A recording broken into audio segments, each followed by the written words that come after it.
I want to admire my handiwork here. Oh, I hate squid. I love watching these things die.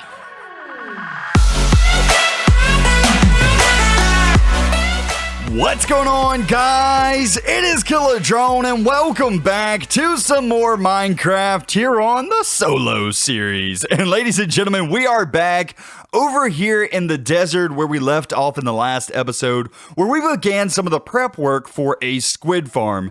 And ladies and gentlemen, since then, we have had a couple of Twitch live streams over on my Twitch page where we have done a ton of work. Now, we haven't actually built the guts of the squid farm yet, but we have done some of the prep work that needed to be done in order for us to build the squid farm in today's episode. So let's go ahead and cover what happened over on those Twitch live streams. So if we head across the desert over here, you guys will remember in the last episode, I told you guys we had some rivers that we needed to drain. And off camera, or I guess technically on camera over on Twitch, we actually did that. So all of this area over here was actually river. We have drained that down to where it is empty. As you can see, there was river going through here at one point. That has all been emptied. And I also went ahead and made some pylons, marking out 8 chunks away from where that squid farm will be. So that is actually going to be a huge help because we knew exactly where we needed to drain out to. And I actually did a little bit more because I figured it would be easier to just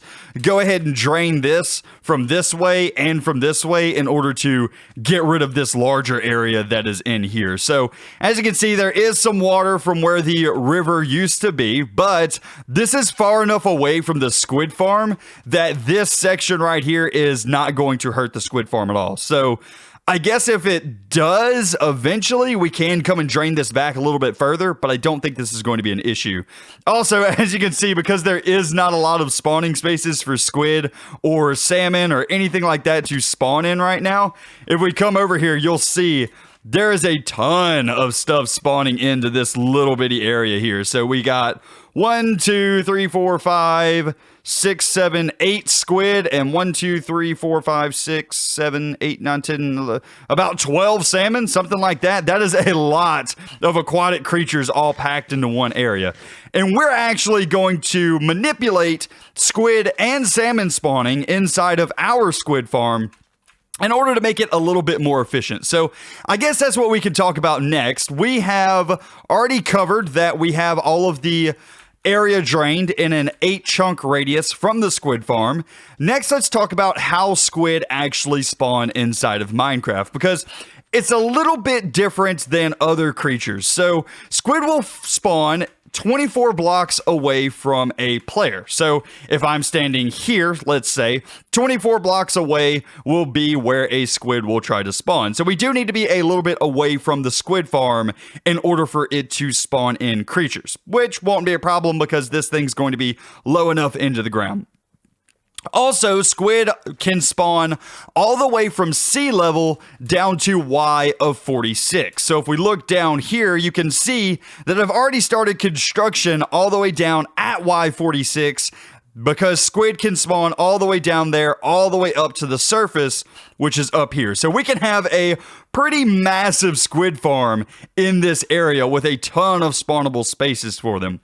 So that is a couple of basics. Also, let's cover some other quick things about squid that you might want to know. So squid can actually spawn in a 1x1 area. So if I were to, let's go ahead and grab some buckets real quick. That way I can make another infinite water source. Let's see. Do I have any buckets on me? I recently died, so I lost a ton of my stuff. I tell you what, let's just make a new bucket. That way we're not wasting a ton of time here. So let's go ahead and grab a bucket of water out of here.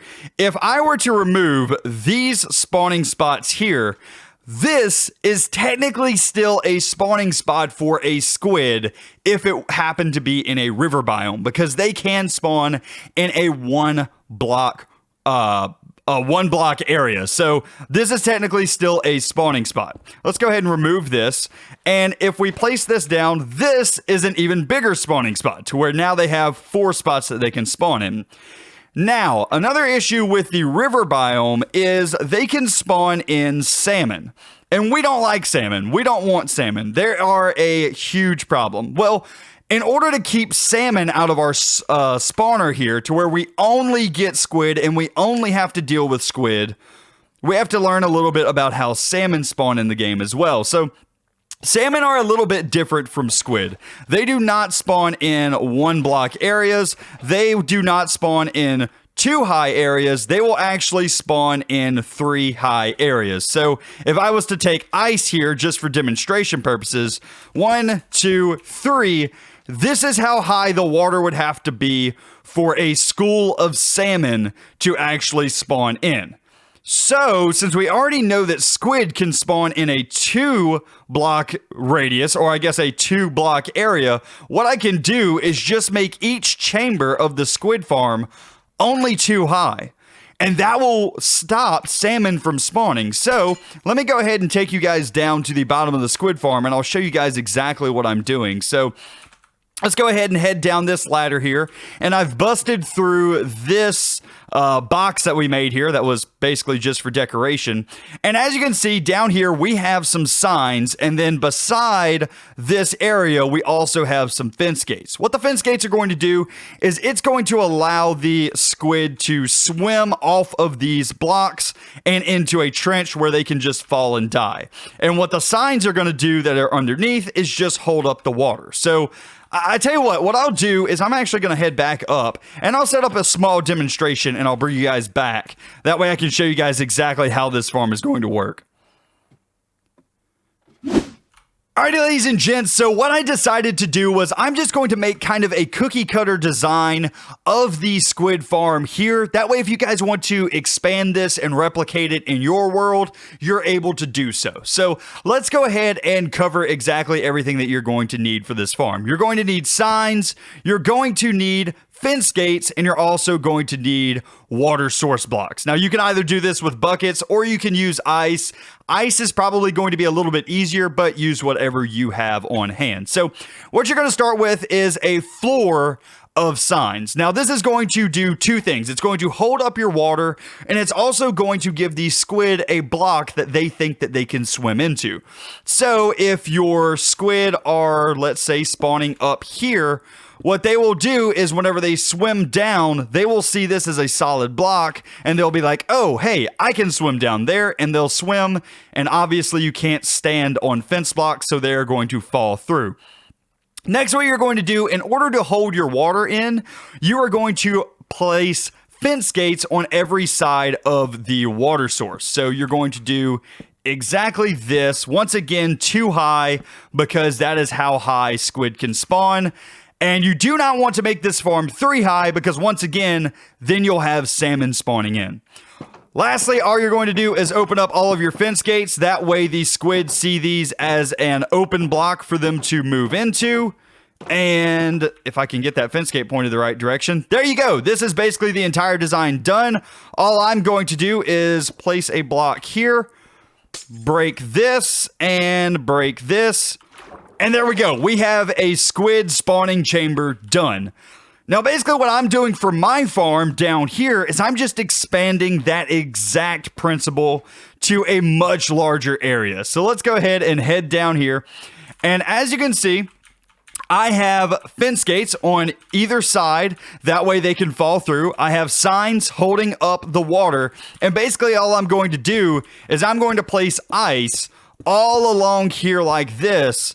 And this will make us a nice spawning platform, or I guess spawning area for the squid to spawn in. So all I need to do is place all of this, break all of the water, and we will have our very first spawning area for squid to spawn in, which is absolutely amazing. That means that this squid farm is technically up and running. It is technically good to go for the most part. Is this making source blocks everywhere?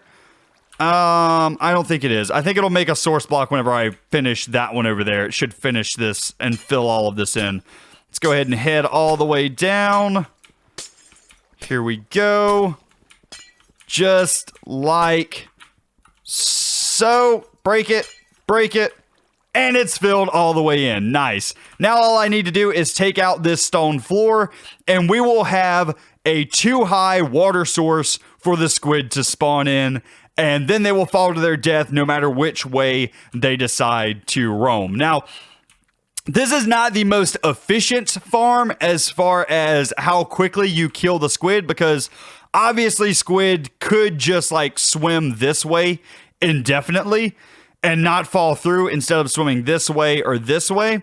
But this is the maximum spawning space for the most part that you can get for the squid.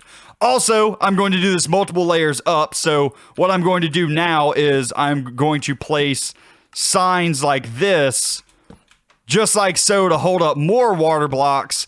And this is stackable. This will be another layer of stone just for me to walk on. Source blocks, signs, all the way up. And I'm going to do this multiple layers high. That way we have a ton of spawnable space for squid to actually utilize for their spawning. And in fact, if I take out this stone layer here, squid should start spawning in right on top of me. But anyway, guys, I'm going to go ahead. I'm going to finish up this farm now. I'm going to place in all of the signs, all of the water source blocks, all of the fence gates and everything. And I will bring you guys back whenever that is done.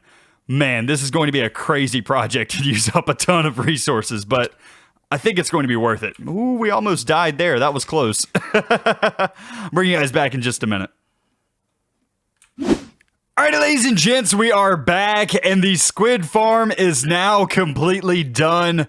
Ladies and gentlemen, this has taken me about 2 days in real lifetime to actually complete. This has been an insane project, but it is 100% worth it. Let's go ahead and head down this ladder over here, and I'm going to show you guys just how big this squid farm is. Check out how many platforms that you have that they can spawn in, how many spawnable spaces they have. That is absolutely insane. And as you can see, as we go to the bottom down here, there is constantly ink on the floor. It is just raining ink all the time. It is amazing. I calculated it to where this is somewhere around 7,000 ink per hour with all of these spawning spaces and how quickly I can pick up all of the ink and things. It's insanely quick, and I thought I was picking up ink, but I'm actually not because my inventory's filled. Oh man, yeah, it is insane. This is probably the biggest squid farm I've ever done. And it's so big, and it's so useful too. It works extremely well. Look at that guy kind of chilling up there. He should move here in just a second and should fall down. Anyway, all these other guys are definitely falling. So what I need to do now is I actually need to put in a collection system for all of these squid.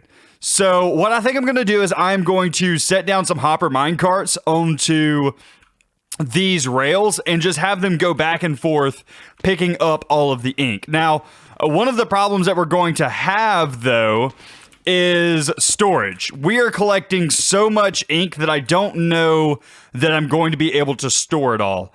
I think at some point I'm going to have to do some type of shulker box loader or something like that in order to properly get all of this ink picked up, because right now there is no way I'm going to be able to gather all of this. Let's go ahead and set down some chests inside of here. Just like so and like so. Oh, that's not going to work, is it? Let's do this. There we go. That'll work. And I'll just break this block for now. I'm going to clean up this area off camera and make it a little bit prettier. But for right now, I just want to get the functionality of the farm in. So do something like that. And then like that. There we go. And now I think all we need to do is put in all of the hopper minecarts. So we'll put in hopper minecart there, and let's just load up our hot bar with them, because we're going to have 12 of these guys running back and forth. So one there, one there, one there, one there, and I'm going to send all of these guys flying. This one, I think, is where we left off. There, there, there, and then the last three, 1, 2, 3, there, there, and there. Nice! Absolutely perfect. Got a ton of minecarts roaming around down here. Now, one of the problems that we're going to have, though, is as the squid fall, they will actually stop the minecarts from time to time. So what we need to do is kind of put a shield above the minecarts. That way the squid themselves won't like fall and interrupt the minecarts. So what I'm going to do here is I'm just going to set up a bit of a system, or not system, but I guess a bit of a floor, a false floor here made out of these half slabs. I don't know why my brain is like shutting off mid-recording. Anyway, I'm gonna make a kind of a floor here with these half slabs just to make it look a little bit prettier here at the bottom, and also so that the squid don't stop these minecarts. So I'm just going to place a floor down here, and I will bring you guys back in just a minute. Alrighty, ladies and gents, we are back and the floor has been installed. Now all I'm going to do is throw in these hopper minecarts again, and theoretically nothing should stop these guys. Now, one problem that we could have is if this chunk is unloaded and then loaded again, these hopper minecarts may stop in the future. Hopefully we won't have any issues with that. I'm really hoping that that's not a problem, but if so, we can always restart these minecarts by coming and picking them up and placing them back down again. But anyway, I'm going to go ahead and I'm going to start placing down these hopper minecarts just like so. I don't know if I already put one on there. Oh, this is kind of hard to keep track of, I'm not going to lie. So there. I have a feeling that some of these are going to end up with more than one minecart on them. Oh, maybe not. Maybe we did good. Did we do good? I don't think that I did good. I feel like I placed some with more than one minecart on it. Actually, I think we did that perfect. All right. Nice. Let's go ahead and place down the false floor on this last little section here. Whoops. Just like so. I'm gonna have to be kind of quick about this. Actually, it may be better. Ah, dang it. Okay, that one stopped. And I think we're good. Nice, I got them all in. Let's go and make sure that they are all moving still. And if they are, this is a completed farm. We just have to do a little bit of decorating around here. I'll probably save that for the next episode, though. That is it, ladies and gentlemen. It is finally done. Now we are going to lose a little bit of ink over here on the sides, on these edges, and that's mostly just because I didn't want to have the hopper minecarts run underneath the edge. I thought that would look a little bit weird. But anything that lands on these white platforms, on the stone slabs, will be picked up by the hopper minecarts. So let's go ahead and check in here inside of our chest and see how much ink we are collecting. Looks to be pretty darn quick so far. So, a row and then a little bit. Let's see about the other chest on the other side. See how this one's doing. Go ahead and get rid of all of the junk that doesn't need to be in here. So we have a little bit less, but still you're gaining ink so fast that I don't think that it matters. Check that out, ladies and gentlemen. It's like every one game tick, you're gaining an ink in both of these chests. That's how quickly things are falling and dying. That is insane. Not to mention that we are like extremely close to the farm right here, so that these bottom spawn spaces are actually not able to spawn anything, and only the top spawn spaces are. So if we were to build up from the spawn a little bit by about 24 blocks, that will be the optimal position for the squid to start spawning faster. So let's go ahead and take a sleep real quick. That way we don't have to deal with any type of monsters or anything. And then that's exactly what I'm going to do, I think. I am going to take, let's say 60, or this is 26 blocks. That ought to be fine. I'm just going to build up 26 blocks from the top of this farm, and that should put all of the spawnable spaces of this farm into, I guess, into a position to where they can spawn squid. So I'm just going to build up just like so. And as you can see, ladies and gentlemen, that is a ton of squid spawning all at one time. Okay, let's see. It seems like it checks kind of in waves, by the way. I don't know how the Minecraft algorithm quite does that, but it definitely seems like it's a slight delay before it checks again if squid can spawn. So as you can see, all of those squid have died for the most part. Some of them hang out a bit, but the second that they start moving, they should fall through. But dude, that is an insane amount of squid ink constantly coming into my graphs, ladies and gentlemen. Oh man, this is such a good farm. I never have to worry about ink again, and I never have to fight squid again. This is amazing, and I absolutely love it. But anyway, guys, I think that's going to be where I wrap up today's video. I have no idea how long it's going to be. I don't know how I'm going to edit this video yet because I've basically taken 4 or 5 days to record this whole thing, to plan it out, to drain it, to do Twitch live streams, and everything else that it took to get this farm up and going. But if you guys did enjoy, this has been a lot of work, so please give me a like if you guys enjoyed the video. And, if you're new around here, be sure to subscribe. But anyway, guys, that's going to be it for me today. I hope you enjoyed, and I will see you in the next one. You guys have a great day. I'm just going to sit here for a little while, and I think I'm just going to watch these squid spawn. I don't know why, but after building this for so long, I want to admire my handiwork here. Oh, I hate squid. I love watching these things die.